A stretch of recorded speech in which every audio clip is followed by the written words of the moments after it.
ప్రస్తుతం మనతో పాటు శుభప్రద పటేల్ గారు ఉన్నారు. సో సీఎం పనితీరు ఎట్లుందండి? అట్టర్ ఫ్లాప్ ఉంది కదా. సీఎం పనితీరు అట్టర్ ఫ్లాప్ ఉందని సీఎం సొంత కాన్స్టిట్యున్సీకి సంబంధించినటువంటి గిరిజనులు ఆల్రెడీ ముచ్చెర్లలో దాదాపు 12-13 వేల ఎకరాలు ఆల్రెడీ గత ప్రభుత్వం సేకరించి ఫార్మాసిటీ అని భూసేకరణ చేశారు. ఈ రోజు రేవంత్ రెడ్డి గారు ఏంది, ఆ ఫార్మాసిటీ భూములు రెడీమేడ్గా ఉన్నాయి కాబట్టి దాన్ని రియల్ ఎస్టేట్ చేయదలుచుకున్నాడు. 4 సిటీ అంటున్నాడు.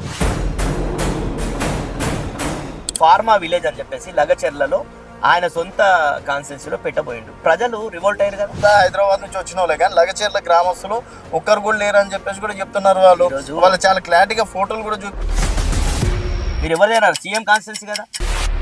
అంతకు ముందు రోజే రాత్రి రేవంత్ రెడ్డి గారి సోదరుడు అందరికీ చికెన్ దావత్లు, మందు దావత్లు ఇచ్చి పోవద్దు ఊర్లలో నుండి అని చెప్పి మస్తు ప్రయత్నం చేశారు.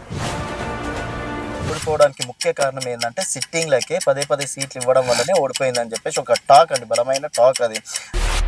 కేసీఆర్ గారి పాలన 10 సంవత్సరాలు చూసాం కాబట్టి ఏదో కొత్తగా ఉంటుందేమో, రేవంత్ రెడ్డి గారు మాకేమో చేస్తాడేమో అని కొంత ఆశపడ్డటువంటి విషయం వాస్తవమే. ముందు కేసీఆర్ అంతా చేసిండు, కేసీఆర్ ఇంత చేసిండని చాలా గొప్పలు చెప్తున్నారు. మరి అట్లాంటి కేసీఆర్ని చూసి ఓట్లు పడాలి కదా, ఎందుకు ఎమ్మెల్సీ ఎన్నికల్లో డ్రాప్ అవ్వడం అనేది జరిగింది? అంటే మీకు మీ మీద నమ్మకం లేదు, ఒకవేళ నిలబెట్టినా ఓడిపోతాం అని చాలా కాన్ఫిడెన్స్ ఉన్నందుకే కదా మీరు పక్కన పెట్టి ఇండైరెక్ట్గా బీజేపీకి సపోర్ట్ చేస్తుంది. బీజేపీ మీద ఫైట్ చేసింది కేసీఆర్ కదా. అధికారంలో ఉన్నప్పుడు కేసు పెట్టినప్పుడు అప్పుడే మేము ఒకటి కానప్పుడు ఈరోజు మాకు ఏమవసరం అండి బీజేపీతో?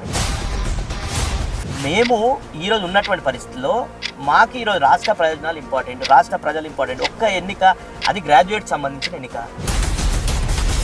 మధ్యకాలంలో హరీష్ రావు గారు ఎక్కడికి వెళ్ళినా సీఎం అనే నినాదాలు, కవిత గారు ఎక్కడికి వెళ్ళినా సీఎం అనే నినాదాలు, అండ్ కేటీఆర్ గారు ఎక్కడికి వెళ్ళినా సీఎం అనే నినాదాలు. అంటే 3 వర్గ పోర్లు ఏమైనా నడుస్తున్నాయా బీఆర్ఎస్ పార్టీలో?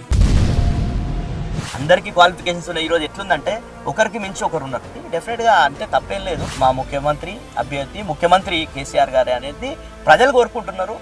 ఇప్పుడు ఇంకొక ఆలోచన లేదు.